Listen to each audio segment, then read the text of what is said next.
دوسری بات یہ ہے کہ اللہ سے کیا مانگنا چاہیے، تو اللہ تعالیٰ نے قرآن کریم کے اندر کچھ دعائیں ایسی ہیں جو ہمیں سکھائی ہیں۔ ایک دعا بڑی اہم دعا ہے، وہ ہے اہدنا الصراط المستقیم، جو ہر مسلمان کے لیے مانگنا ضروری ہے ہر نماز میں۔ جب بھی نماز پڑھے گا تو نماز میں سورہ فاتحہ پڑھے گا، اور اس سورہ فاتحہ میں اللہ تعالیٰ سے مانگے گا کہ اللہ مجھے ہدایت عطا فرما۔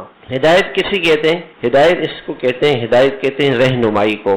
ایک آدمی یہاں سے جا رہا ہے صدر، اب وہ کیسے جائے گا اس کو پتہ ہی نہیں کہ بھئی راستہ کہاں سے جائے گا، بھئی مشرق سے جاؤں گا، مغرب سے جاؤں گا، شمال سے جاؤں گا، جنوب سے جاؤں گا۔ آپ نے اس کو ایک سڑک پر لے گئے اور اس سڑک پہ جا کر آپ نے اس کو کہا بھائی یہ سڑک سیدھی، جب آپ اس پہ چلتے رہیں گے، آ کے کسی سے پوچھتے رہیں، آگے جا کے آپ کو صدر نظر آئے گا، آپ صدر پہنچ جائیں گے۔ تو اس کو ہدایت کہتے ہیں کہ انسان اپنی منزل تک پہنچ جائے، اپنے مقصد کو حاصل کرے۔ ہمارا مقصد دنیا نہیں ہے، کیونکہ دنیا میں تو بہت تھوڑی سی زندگی ہے، ہم دنیا میں چند دن کے مہمان۔